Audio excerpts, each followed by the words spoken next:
Hivi karibuni Ureno walitangazwa mabingwa wa ligi ya mataifa ya Ulaya Nations League kwa mara ya pili walipowafunga Hispania kupitia mikwaju ya penalti katika fainali hiyo. Aliyekuwa mchezaji bora wa fainali hizo ni kijana wa Ureno Nuno Mendes, ambaye pia alimpa tabu sana mchezaji wa Hispania kinda Lamine Yamal. Nuno Alexander Tavares Mendes ni beki wa timu ya taifa ya Ureno na pia anacheza katika klabu ya mabingwa wa bara Ulaya PSG ya Ufaransa. Amezaliwa miaka 22 iliyopita eneo la Sintra jijini Lisbon, Ureno, na ana asili ya Angola.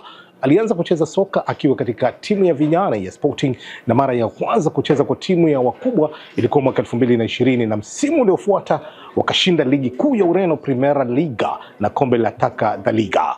Nuno Mendes akawa bado wa moto na mwaka 2021 akajiunga na PSG kwa mkopo, ila mwaka 2022 akamakinika huko kabisa. Katika kucheza kwake alianza kama kiungo mshambuliaji na baadaye beki akiwa na klabu ya Sporting Lisbon ya Ureno. Akiwa na timu ya taifa pia alicheza kwa upande wa vijana kabla ya kujitosa kwenye kikosi cha kwanza cha taifa, akianza kucheza katika timu hiyo mwaka 2021. Pia alichaguliwa kwa kikosi cha kombe la dunia mwaka 2022 na mara mbili akawa kwenye kikosi cha mashindano ya bara Ulaya. Katika mechi yao hiyo ya Ureno dhidi ya Hispania, baadhi ya wachambuzi wanasema ndio alikuwa tiba ya kinda wa La Roja Lamine Yamal. Kwa kifupi, alimweka mfukoni kijana machachari Lamine Yamal. Kuchaguliwa kwake kuwa mchezaji bora wa mechi hiyo haikuwa kwa kubahatisha.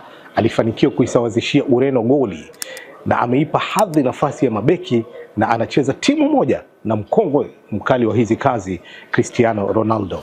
Je, tutarajie makubwa zaidi kutoka kwa kinda Nuno Mendes?